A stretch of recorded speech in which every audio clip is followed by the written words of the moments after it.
بيان إلى الرأي العام باسم حركة المرأة مؤتمر ستار في الحسكة بعد قيام ثورة روجافا التي عرفت بثورة المرأة تحت شعار المرأة حياة حرة.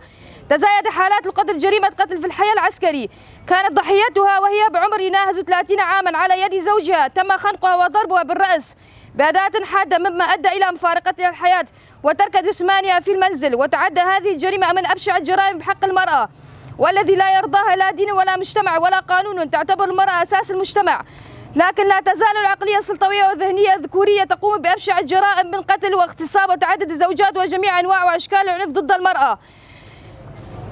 فأصبحت هذه الجرائم تشكل خطرا على حرية المرأة.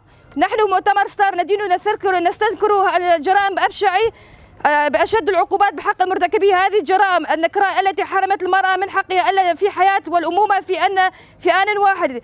لذا نطالب جميع الهيئات الحقوقية ومحاكم الشعب تحقيق عاجل في هذه الجريمة وإنزال أشد العقوبات التي وهي السجن المؤبد مع الأعمال الشاقة. المرأة حياة، لا تقتلوا الحياة.